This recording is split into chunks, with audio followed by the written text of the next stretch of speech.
மனிதனுடைய பாவத்தை தம்முடைய சரீரத்திலே சுமந்தார் என்று சொல்லப்பட்டிருக்கிறது. கலாத்தியர் 3:13 மனுஷனுடைய சாபத்தை சிலுவையிலே சுமந்தார் என்று சொல்லப்பட்டிருக்கிறது. மத்தேயு புத்தகம் 8:17 மனிதனுடைய வியாதியை அவர் சிலுவையிலே சுமந்தார் என்று, மனிதனுடைய வியாதியை சிலுவையிலே சுமந்தார் என்று பரிசுத்த வேதாகமத்திலே மத்தேயு 8:17 சொல்லப்பட்டிருக்கிறது.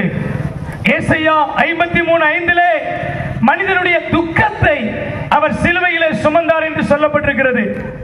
ஏசாயா 53:12 மனிதனுடைய கெட்ட பெயரை அவர் சிலுவையிலே சுமந்தார் என்று சொல்லப்பட்டிருக்கிறது.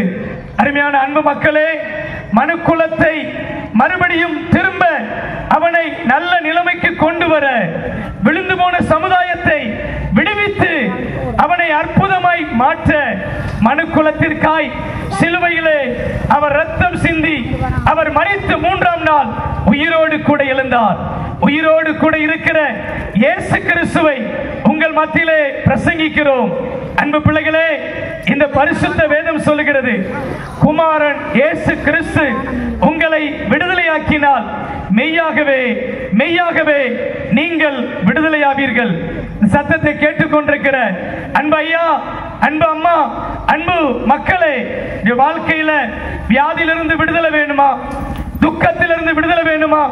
தீய பழக்கத்திலிருந்து விடுதலை வேணுமா? விட முடியாத கெட்ட பழக்கத்திலிருந்து விடுதலை வேணுமா? வியாதியிலிருந்து விடுதலை வேணுமா? பலவிதமான பிரச்சனையிலிருந்து விடுதலை வேணுமா? இன்றைக்கு யாரெல்லாம் அவரை நோக்கி பார்க்கிறீங்களோ அவர்களுக்கு விடுதலை கொடுக்க போகிறார். ஏசாயா தீர்க்கதரிசன புத்தகம் 45ஆம் அதிகாரம் 22ஆம் வசனத்திலே சொல்லப்பட்டிருக்கிறது, பூமியின் எல்லையெங்கும் உள்ளவர்களே என்னை நோக்கி பாருங்கள், அப்பொழுது விடுதலையாக்கப்படுவீர்கள் என்று சொல்லப்பட்டிருக்கிறது. இந்த மாலை வேளையில் இயேசுவை நோக்கி யாரெல்லாம் பார்க்க விரும்புகிறீர்களோ நிச்சயமாய் கர்த்தர் உங்களுக்கு விடுதலை கொடுக்க போறார். நிச்சயமாய் கர்த்தர் உங்களுக்கு அற்புதம் செய்ய போகிறார்.